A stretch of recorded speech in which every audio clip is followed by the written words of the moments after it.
Welcome to the Commissioned Life, where faith meets everyday life. We're a husband and wife who believe that living the Great Commission starts right where you are. In your marriage, your work, and your community, every moment is a chance to live on mission. This is the Commissioned Life podcast. Let's step into the mission together. Well, here we are, back, the Commission Life. We are in episode 12, I believe, and it's been a few weeks. It has been, yeah. And it's not that we ran out of stuff to talk about, because the Bible's pretty big, and I feel There's like so much to talk about. I feel like so much of that's applicable all over the place. Mm-hmm. But yeah, it's not that we ran out of things to talk about. It's just that life got a little hectic. Crazy town. Yeah. Yeah. And that's what we're going to talk about today. Yeah. It's gonna be what no one told us about carrying weight. Yeah. Because that's just what happens, right? Life happens, and then all of a sudden, all the things are happening, and it can feel heavy. Yeah. Was it life be lifing? Life be lifing. Yeah. People be peopling, and it can get crazy town at times. And it's funny because the thing that stopped us from recording was the thing that we were carrying the weight for, and just kind of got in the way of really a lot of things that God was calling us to do, which is a tactic of the enemy to just kind of distract and get busy and create weight where you weren't expecting it. Right. Mm-hmm. Instead of just having a I don't want to say agenda. Agenda is really bad. Having a plan. A plan. There you go. Of what we wanted to talk about, when we wanted to talk about. We figured this would be a good one not to rush past. Yeah. And to start real life. Yeah, and to start back in with, instead of just going into another series or another topic or something, to acknowledge the space that Mm-hmm. happened. Like, what better way than to address, because we're not the only ones who experience life and the heaviness that can come with it. Thank goodness. Yeah. So because we are abundantly aware of that, we thought, what better way than to kick off, finally after a few weeks, to kick off this next episode, but to acknowledge that life gets crazy and can get in the way of things that God has called you to do. Because we do feel called to do this podcast and share the good news and share the gospel of the Lord. And life just got in the way. Yep. Mm-hmm. So before we get into it and get into the weeds, I want to slow down and just what are we talking about when we actually mean weight? It's not always a negative thing. Right. Can be a positive thing. It could be, responsibilities, people we love, people get sick, people have babies. We didn't have much to do with that, but we are excited for that. But we are super excited. And sometimes people just entrust us sometimes with information that we really don't want to know at the time. But God's like, you know what? You're the person that's going to help them. Mm-hmm. So it's like, okay, well, that's a weight. Mm-hmm. Okay, sounds good. Let's carry it together. Yeah, and we have that weight that everybody can see, like Mike said. One of the most visible weights I think that everybody who knows us can see is the children. Yeah. Having 5 kids. Dragging me down. No, I'm joking. But we have 5 children in the home, 2 of which come with additional people that can create heaviness. Mm-hmm. I know the holidays was a really heavy thing for me when it came to the family of the kiddos that we have that are not biological to us. There was a lot of invisible weight there, but the schedules, the children, finances, things like that, and all of our extras. Everybody knows that we serve. We're very well connected within our church, and everybody is aware that one of our foster kiddos has a lot of extra medical needs. They're also aware that I homeschool and that Mike works, and sometimes Mike travels for work. So those are some of kind of the visible things. But then there are the invisible things that people don't necessarily see. The emotional stuff that comes with parenting 5 kids. That's a lot. The physical overwhelm that can come from recent losses in the family. Yeah. Or anniversaries of losses in the family. Emotional of just, people be peopling and how their relationships impact us. Yep. people accidentally, unintentionally hurt you or say something that is hurtful, things like that. Being in a marriage, that's a weight that people can see, but oftentimes they don't see all of the weight that comes in a marriage, and especially in a marriage that walked through, that season of infidelity. And we are very aware of how easy it is to just slip into, we're fine, and being that extra intentional all the time. That can be a lot of weight to carry too. Yeah, and the interesting thing is that most of us, some would say all of us, were not warned when we said yes to God, that we would be carrying burdens. Yeah. Um, and I don't think anything really changed much. You were carrying burdens before you said yes, or if you haven't said yes to God yet, then you are carrying burdens now. Mm-hmm. You just carry it differently Mm-hmm. with God. Yeah, I think there's that common misconception of once I give my life to Jesus, then everything gets easy. When in reality, I've had this conversation before with people who are newly saved and newly baptized. In my opinion, I feel like in various seasons, but in this season in particular, after you're just being saved, I feel like the target on your back for the enemy gets bigger Mm-hmm.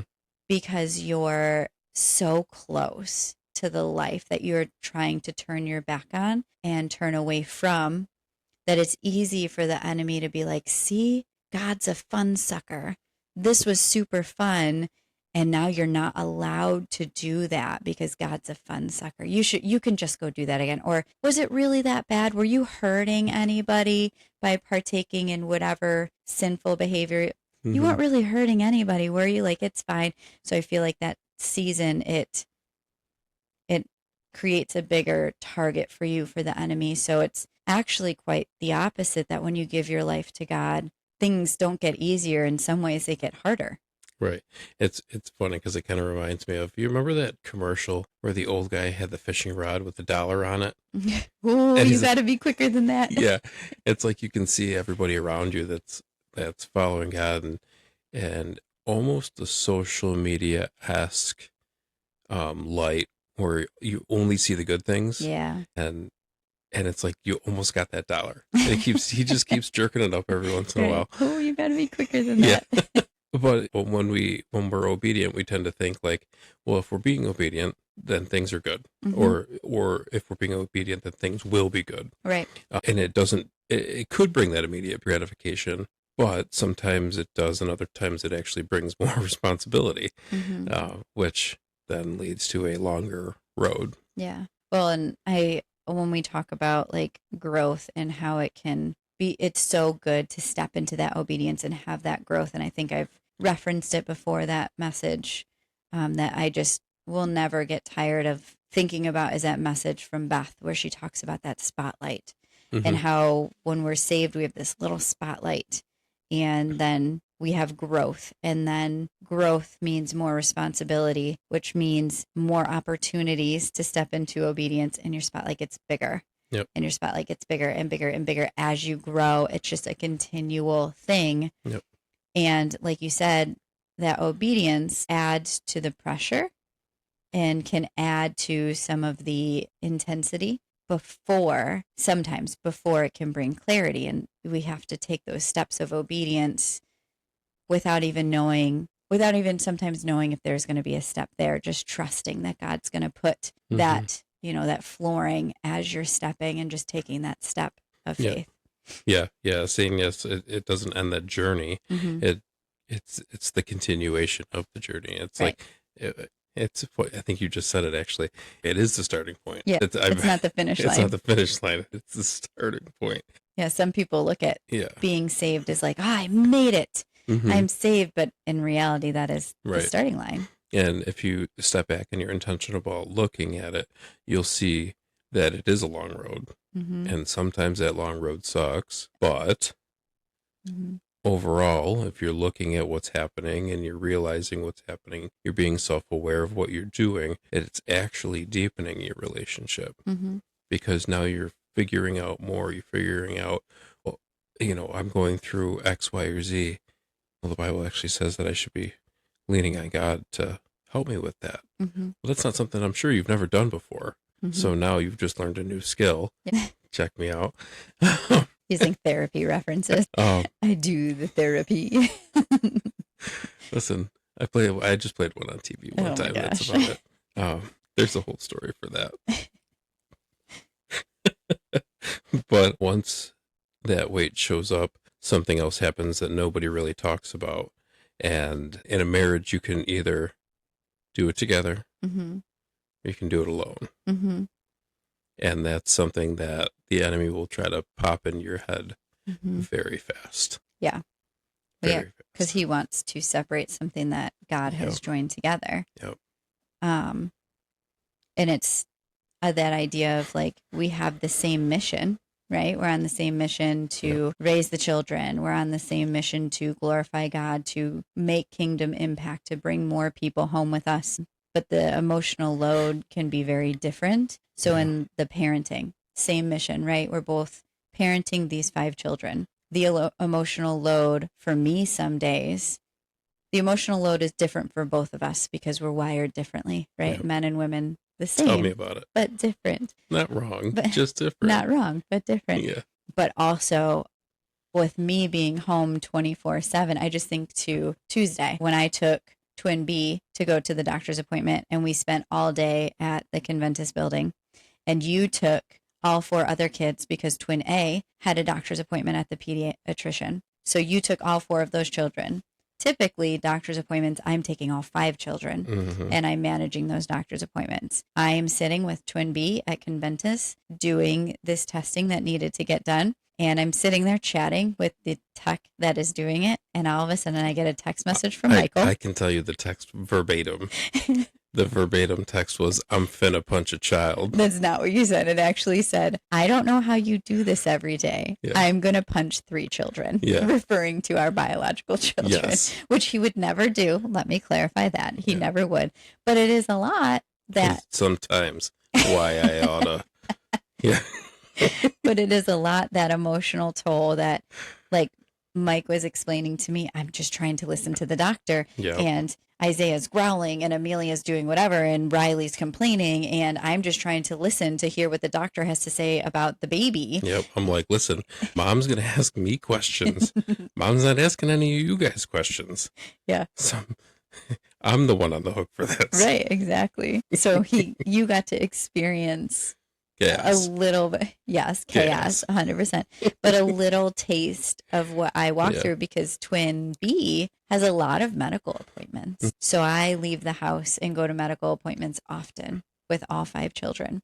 And that some days it's really great and it's really smooth and it's not a lot. More days than not, it's a lot of chaos. It's a lot of noise. It's a lot of fighting. It's a lot of trying to hear doctors over yelling children. It is a lot. And emotionally, some days I drive home and the kids are just watching on their tablets and I'm just like, it was a lot. Jesus, take the wheel. So same mission. Is that how you ended up with one wiper? Another story for a different day, Mike. But same mission, parenting, different emotional load. Yeah. Mm-hmm.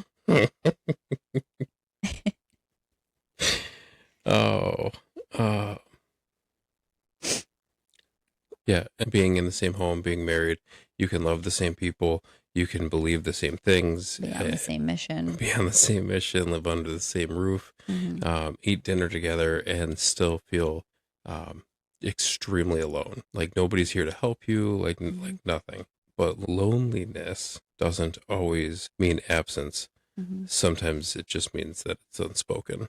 If the communication isn't there and you don't say, hey, I'm struggling with XYZ.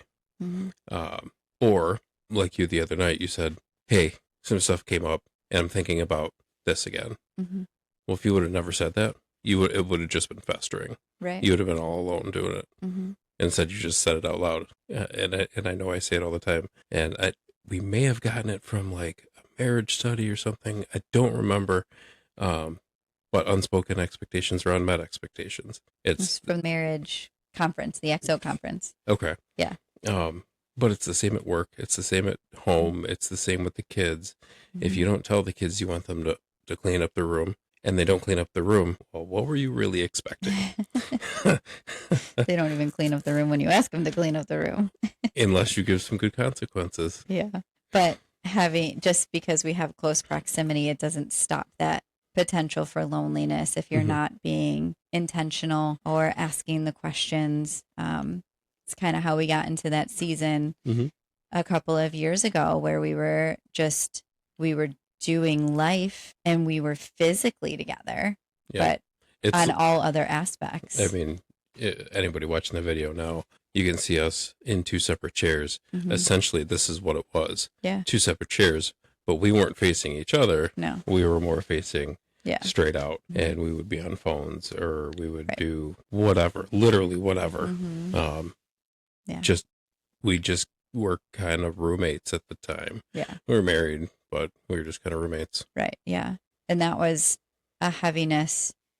And we weren't asking each other, like, oh, how are you feeling? Or, one of the questions when we walked through that season, some really good advice that we got was asking the other person, well, how can I serve you today? We weren't asking those questions.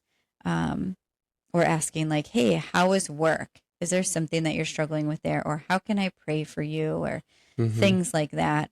They weren't questions that we were really asking each other. Right. Mhm. Right. And when the weight goes unspoken long enough, it really reveals how we deal with things. Right.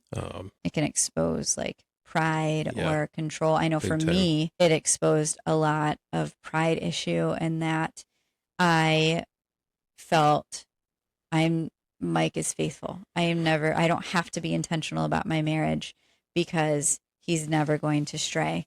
So because I was prideful in that area, I didn't need to be intentional. And that was a big gaping hole that God was like, haha, we have to manage this. But there are other ways too, like I said, exposing control or pride. Weight can show up in controlling our money, trying to control our kids, Yeah. trying to control relationship. For me, control has always felt like, well, if I have control, I am secure. Yeah. If it makes you feel safe. Mm-hmm. Makes you feel safe. But in reality, we don't have control. Right. Thankfully, we don't have control. Praise God, he's in control. Because goodness, if I had control, Yeah. life would be a whole lot more crazy. And that's a little bit We'd scary have to like think about. 6 half-built additions on the house. We're talking about control, not ADHD, Michael. This is different. Don't go attacking my brain. Pressure has a way of showing us who we don't trust. Who we don't trust, yeah. But financial stresses Mm-hmm. put We don't pressure trust on. God with our money. We don't trust God with our money. Stresses with the kids. Who it shows just that we're not trusting in God as our Father, treating us like His sons and daughters. Mm. Why can't we see that same example? I mean, I got the whole book right here. On here, you got it right there. But He's given us a manual of how to disciple, to how to lead. How to lead your families, how to lead your children. It's all right there. But Right. we think we can do it better because it's a stressful situation. Mm-hmm. And instead of dealing with it head on, maybe you take a step back. And this is what I've learned to do: take a step back and look up and go, "I need your help." He already I knows. have no idea what these kids are doing right now. Sometimes he's even like, I'm just kidding. Pretty sure one's eating a sticker. That's pretty true. I think one thing that was really profound for me is, I forget who it was. Someone was doing it might even have been Peter, was doing a message on pride and how pride can show up in different ways. And sometimes it doesn't always look loud, of like that stereotypical pride of like, I've got this, I've got control. Sometimes it shows up like just by holding on to control. I shared before, for a long time, I really struggled with Riley, and ensuring that she would walk with the Lord, mostly because part of her time she is spent surrounded by people who are not believers. And I put a lot of pressure on myself to make sure that she knew who God was, that she knew the good news of the gospel, that we had her in church, we had her, like, I had to make sure and I had to control what was going into her while she was with us because I could. But then God revealed to me over time, like, don't you trust that I love her more than you? And I was like, ooh, okay, God. That was something that I struggled with pride.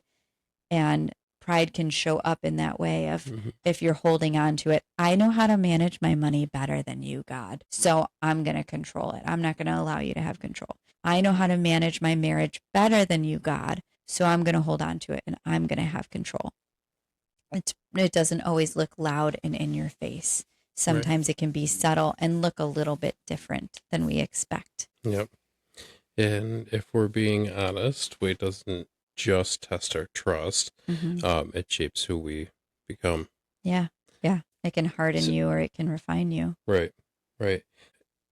The same weight that can refine one person can exhaust another. Yeah. We're all built different. And I just don't, I unfortunately don't have an egg that I can put in here like that one video where he's like, I'm built different. But it's ridiculous, but it's funny nonetheless. Yeah. The difference isn't strength, though. It's surrender. You can be strong physically. Yeah. But that doesn't mean anything as a leader. You can look, Eddie, one of the world's strongest men, can't remember his last name, Eddie Hall. He's enormous. He has frying pans as hands, but what is he actually doing to lead his household? What's he doing to lead his wife? Now, I don't know him personally, so this is no attack on Eddie Hall, because I'd be afraid of that guy if he was in front of me. He's a big dude. But what are you doing? You know, are you laying it down? Are you letting God handle it? It's his world, and he's already got the story written. He knows what's going to happen. But we don't. Yeah. And we've been given free will. So sometimes we stray. Sometimes we stray, yeah. I often think when I talk about control, I often think of that phrase that is well-intentioned, but kind of makes me like, I don't love that, is that phrase that people, when they're trying, it's again, well-intentioned, someone's trying to encourage someone going through a hard time and they say, God never gives you anything you can't handle. And from the moment I hear it, like my whole body just clenches because I'm like, oh, that's not true. That's not biblical. In fact, if you look through scriptures, there are so many stories where God has given his people more than they can physically and emotionally handle. And the reason why is because he wants to teach us that when it becomes too much to handle, who we need to trust and lean into. So it's not a matter of he won't give us more than we can handle. He is going to give us more than we can handle. So we learn to trust the one who is in control. And oftentimes when I think about that pressure of, is it going to harden you or is it going to refine you? Because if you have that saying in your head, God doesn't give me more than I can handle, and you are breaking, trying to carry it all, that's going to harden you towards God, because you're going to have those moments of like, God, this is too much. Why are you making me carry this alone? And he's just going to be like, I'm not. Give it to me. Let me walk with you. So it can either harden you, or if you have that, God is going to give me too much to handle so he can carry it with me, it's going to refine you. That iron sharpens iron. You've talked about it before. It takes a lot of heat. It takes a lot of pressure. It takes a lot of, banging into the shape that they want the iron to be. That's the refining process. There's grinding, there's sparks, it takes time. It takes time, it takes weight. And there's always a lesson in the refining process when you're being stretched, when you're being asked to carry so much weight. Right. All right. So let's talk honestly about moments where we have carried weight and have just done it poorly. Now we are going to share this as at least I am. I'm going to share this not as an expert, just as a fellow traveler on the journey that everybody else here is. So our men's group had to move from the spot we were at. So we were unsure if we were going to continue, if we were going to break up into different groups, what was going to happen. And I felt this weird pull of like, you got to make it work somehow, some way. You just got to make it work. So I put a lot of it on myself of like, okay, well, let me step back. A lot of things fell into place really fast for this. And Almost like God had a plan. almost like God had a plan. We got a space. We got this no charge. The pastor of the place that we have is all about the mission. He wholeheartedly believes in it. Literally, we had I don't even remember, a 1 hour conversation, and he's like, I love the vision. I love the direction. Here's the keys. Here's essentially, well, here's the code, but Here's the code. Yeah. and then I put it back on myself, and I'm like, well, I got nobody else to help lead me with this or lead this group. I'm going to have to do it all by myself. Am I going to have the time? And that's when the excuses started coming in. Well, I don't really have the time because we have 5 kids and we do stuff literally every night of the week. One of our girls is in cheer literally 2. every night of the week. And then the other one's in a couple days. 2 days. Yeah. Right. Luckily they're around the same time, so it doesn't matter that much. But I just kept putting it on myself, and it just felt like a heavier weight to the point where I'm like, you know what? We're just not going to. Despite having lots of confirmation that this is what God wanted you to do. Right.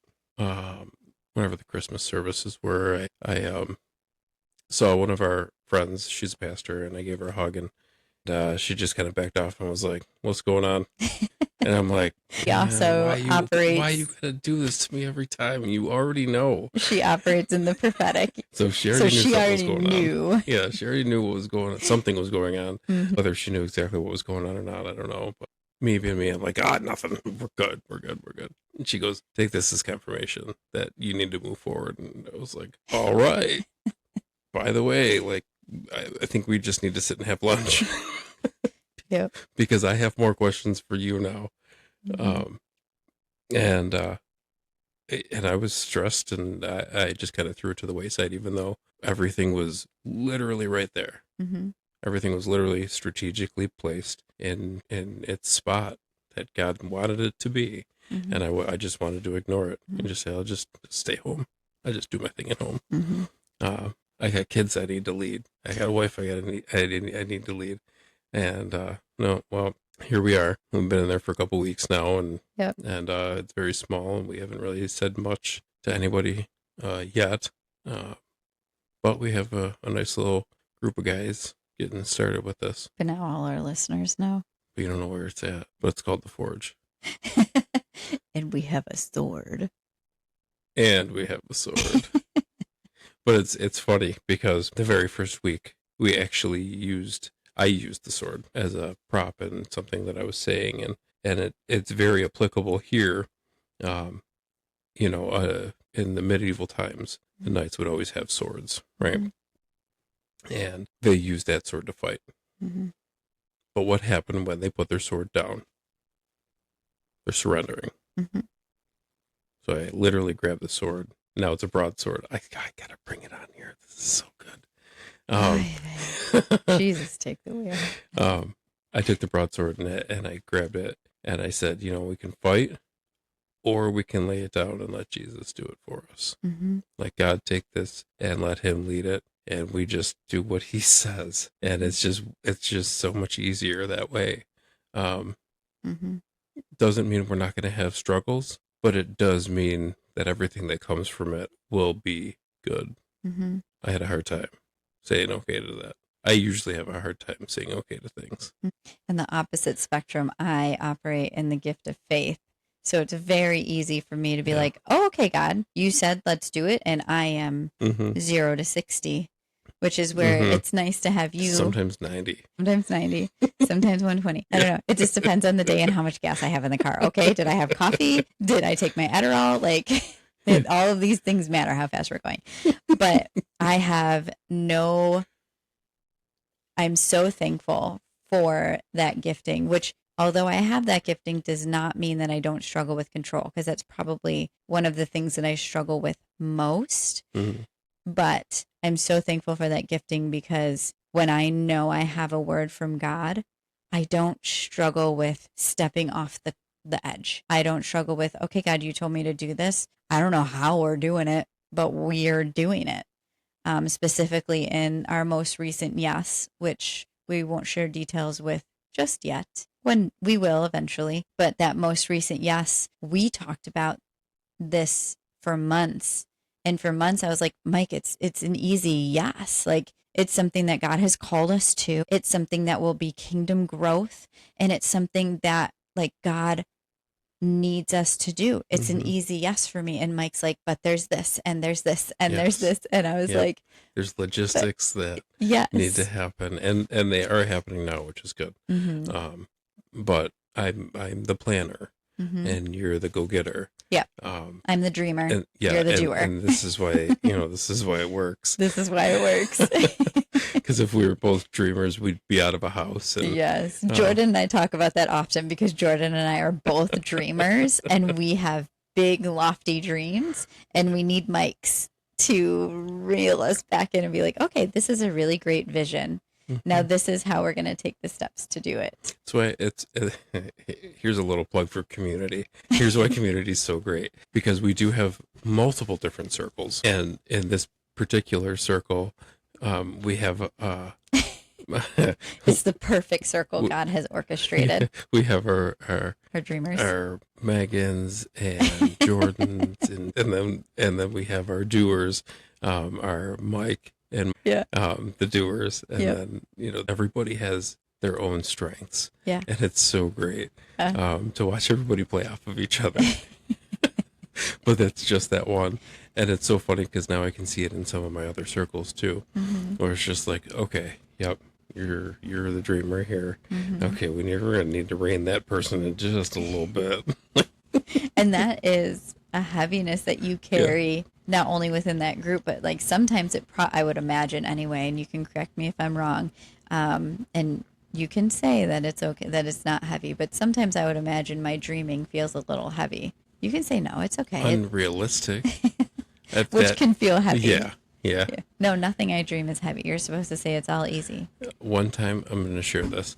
We were in our old house. Oh my gosh. We're talking about... This one won't die. We've been here for 4 years. Yeah. So we were talking when Isaiah was born, just before Isaiah was born. I had a small office. It was like an oversized closet, to be fair. Yeah. It was pretty small. I was just like, you know what? We'll just turn it into Isaiah's bedroom. It'll be fine. And Meg's like, no, it's too small. It's too small. And I'm like, listen, the bedroom I grew up in, like, that was too small. And I shared it with my sister.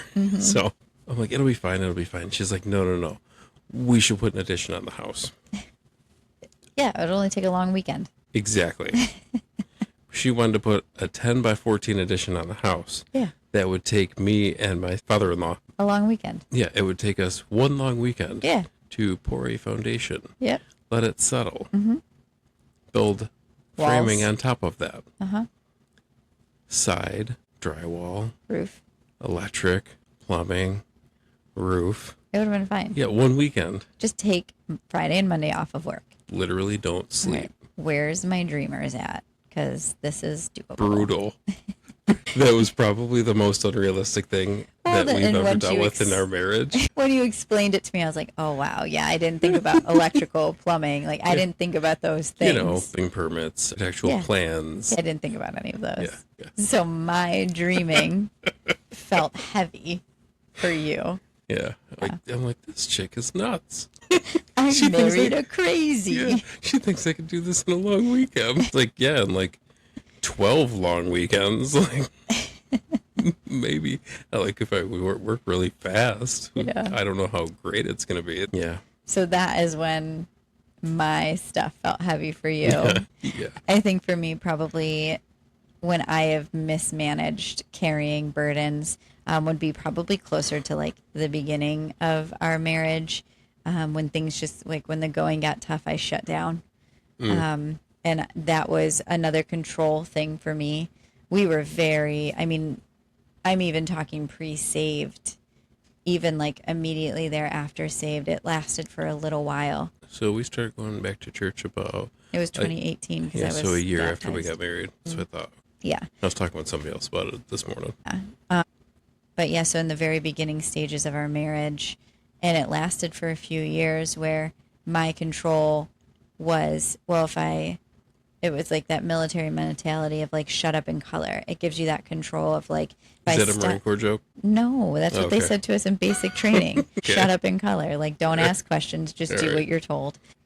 So it was more of a control thing for me, as if I didn't talk about it, if I shut down, then the problem didn't exist. And if the problem doesn't exist, then we don't have to deal with the problem, because the problem doesn't exist and everything's fine.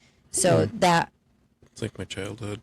so I think for me and how I've mismanaged dealing with heavy situations, that would probably be the biggest one. I know you and I both tend to be the people who will just push through. Like, well, if I can just get through this, then we'll be fine. Instead of saying, God, help me get through this, we are I just have to push through this.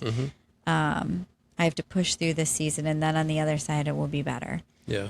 Yeah. There's always light on the other side of the storm, though. Yes. No matter if you try to push alone or you push with God's help, there is light on the other side of the tunnel. Yeah. It just depends on if you want it to take longer or not. Mm-hmm. Because if you're going to do it by yourself, it will take a lot longer. Yeah. Well, and one of the things that I think we've learned when it comes to carrying weight differently is identifying, like, okay, this is heavy.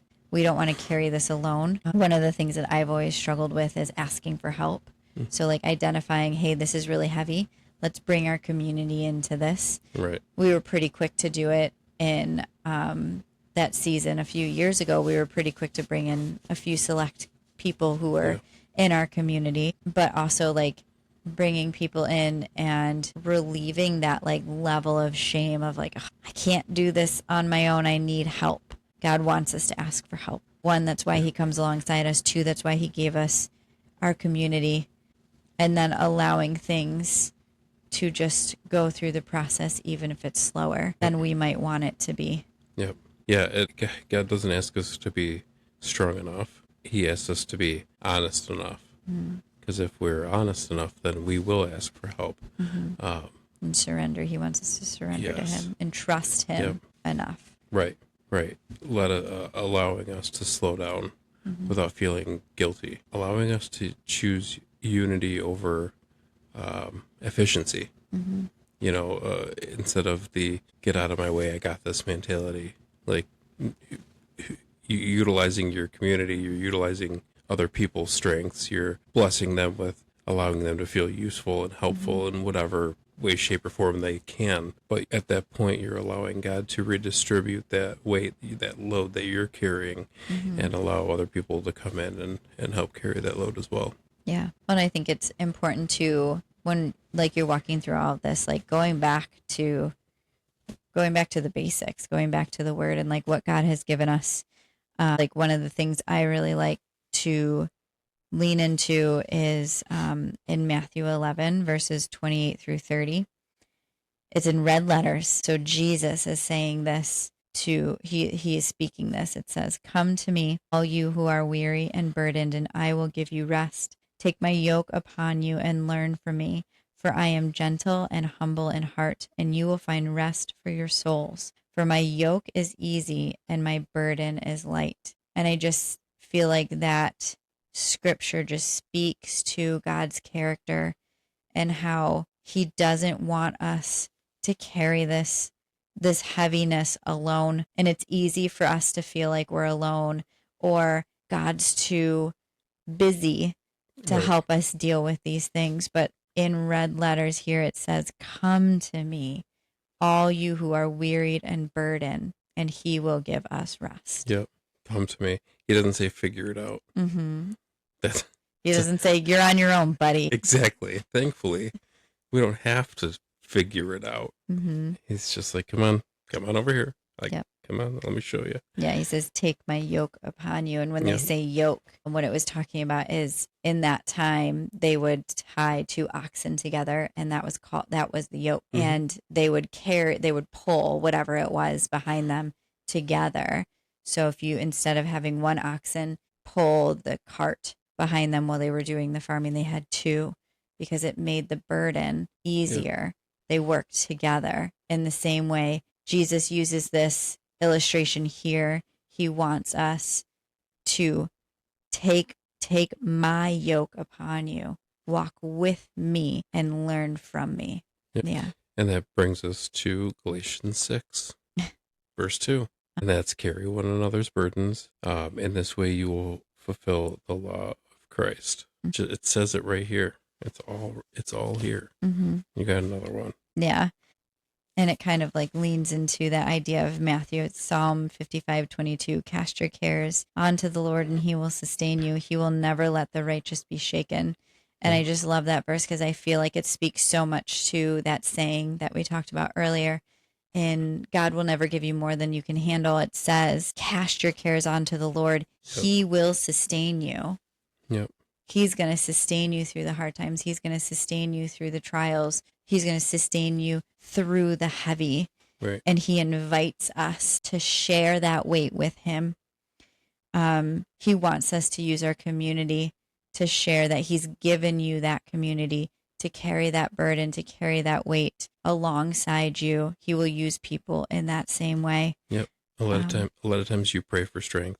Mm-hmm. God, just help me get through this. God, help me get through this. God, help us get through this as a husband and wife. Mm-hmm. God, help. When you don't realize it, somebody comes along. He doesn't specifically all the time give you strength, Mm-hmm. but he can bring somebody in that has that strength. Mm-hmm. You just got to be not stubborn. Mm-hmm. What's the opposite of not willing? Not having an expectation. Yeah. Like if you're praying to God, help me get through this. And then he gives you somebody who has the strength that you're lacking. Right. And expecting that God's going to give you the strength that you're lacking within you. Don't have an expectation that when you ask for something, right, don't expect how he will give it to you. Because if you do, then sometimes you miss it. And then you're left to be like, God, I've been asking for help. And he's like, bro, I did send you someone with the thing that you're asking for. Yep. And you dismissed it. Yeah. He will give us people to help lighten that load. And that's why the enemy wants us to be alone.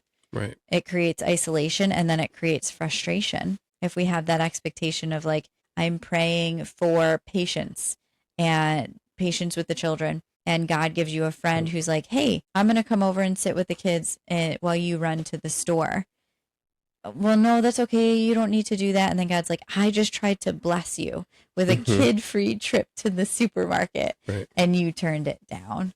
Right. I think also too, as we were talking earlier, I was reminded of this alliteration when it talks about building endurance as you're walking through the heavy. You're not just going to pick up the heavy backpack. If you're going to go run a race, you're not just going to wake up one morning and be like, I'm going to run a marathon today. That's what I've decided I'm doing it first thing today. No, you train for it.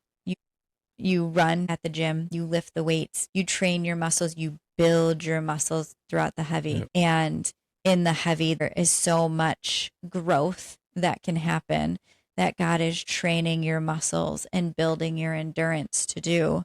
That's why it's important to have that community so people can come alongside you and give you that drink of water when you're feeling thirsty during the run. Yeah. Yep. So before we close out, because we're coming to the end here, I'm going to turn away from Meg and I'm going to speak directly to anybody that's listening here. And if you're feeling tired, that's okay. If life feels heavy right now, that's okay. We want you to hear this very clearly. You're not weak. You're not alone. You are able to lean on him to complete that task or complete that season of life. It's going to be tough, but God's not disappointed that you're struggling. He's waiting for you. He's waiting for you to ask for help. So there's that. Yeah. Take it as encouragement. Yeah. And if you're tired, that doesn't mean that you're failing. It means that you're faithful. And like Mike said, if you're walking through something heavy, God wants to walk with you. But he's trusting that you are going to walk through that season with him. and get through that season with him. So it doesn't mean, "Oh, I'm feeling so tired emotionally and physically." It doesn't mean that you're failing. It just means that you're being faithful. And more than likely, it means that you're stepping into obedience, because that's hard to step into obedience. So that probably means more than likely you're doing something and stepping and taking a step of obedience. And that's why you feel tired, because obedience is not easy. And No. especially when the enemy sees you taking a step of obedience, he's going to attack. He's going to make you feel like you're alone. He's going to make you feel like you can't do it. He's going to make you feel like you have to do it alone. He's going to make you feel like you're failing. But those are all lies from the enemy. God never says you're alone. He never says that you're failing. He never says that You can't do it. you can't do it. He says that you can't do it alone. You need me. He said that if you do it without me, you'll fail, but he is there with us. So if you feel tired, I don't want you to feel discouraged. It just means that it more than likely means that you're being faithful. Mm-hmm. Yeah. So in saying that, I would encourage anybody who's listening to sit with God and just ask him, what weight am I carrying alone? Who could I invite into it?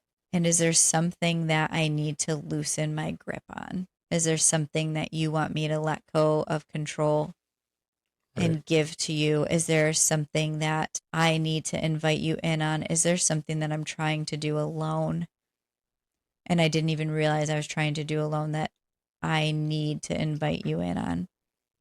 I would just encourage everybody listening to lean into God for all of that. Yep.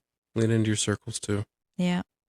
If again, unspoken expectations or unmet expectations. Mm-hmm. If you're moving and you ask nobody to help you, Mm-hmm. you can't get mad when nobody helps you. Mm-hmm. You just can't. Yeah. Now, if you ask everybody and they say no, That hurts. that hurts a little bit. But if nobody knows that you're moving and nobody shows up, you can't be mad. Yeah. So speak it out. Yeah. Ask for help. Yeah. Look up. Ask Mhm. Daddy G. Daddy G. Oh Daddy my G's. gosh. Ask Daddy G for some help.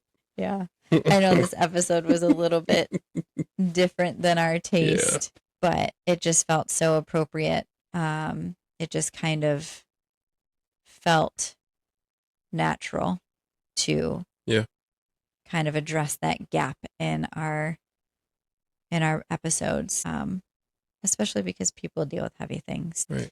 Thanks for coming on this ride with us today. And crazy enough, people actually listen to this. I know, isn't that crazy? Somebody reached out to me today, yesterday maybe, I don't remember. Hey, check this podcast out.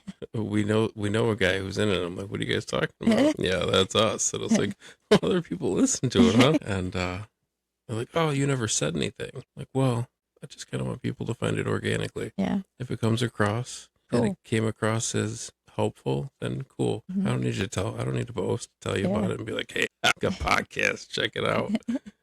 Wielding the sword in the podcast. But anybody I will who's promote that episode. who's listening to it on Spotify or whatever, the Apple Podcast. no, they're not going to know. So you're going to have to give a play-by-play No, okay. as I'm wielding the sword. I'm definitely not going to do that. Sounds good. But thanks for joining us. Yeah. Like and subscribe. Yeah, we're back. We're back. Not to say that there won't be a disruption again, Yeah. because things get heavy, but Yeah. And I'm coming up into my heavy travel months. yeah. Sorry, babe. Woohoo. Those are heavy months, but If anybody wants to help my wife while I'm gone, you're more than welcome to. yeah, that would be lovely. So She likes small iced caramel coffees with 2 cream. small caramel iced coffee with 2 cream Yeah. from Tim Hortons. Or if you're going to Starbucks, I like caramel macchiatos upside down, iced or hot. Still don't know what that means. Still won't order it. We love you guys. All right. You think it'll show? No. I see. Me. No. Me. Boom. Oh, come Boom, on. shakalaka. What the heck? 2 thumbs up. man? 2 thumbs up. Why am I not Boom. getting anything? Boom, boom. This is dumb. Boom. Whatever. Turn it off. Nothing? I'm mad. Nothing for me. This is the All right. first one I think you got, and I didn't get any. So I think so too. starting off the new year strong. Well, yeah, happy 2026, everybody. I know I it's forgot almost we the haven't end of the done one month. since. We have not. No. Wow. Well, we love you guys. All right. More importantly, Jesus loves you guys. And we'll see you next week. Deuces. Thanks for joining the Commissioned Life Podcast. I'm bringing the emotional support pickles down here. Oh my gosh. Next episode. Turn it off. I'm going to throw pickles at you. No, I will not. Thanks for tuning in to the Commissioned Life Podcast. Our prayer is that today's conversation helps you see your everyday life as part of God's bigger mission. If this episode encouraged you, share it with a friend and keep living on mission right where you are. Until next time, this is the Commissioned Life.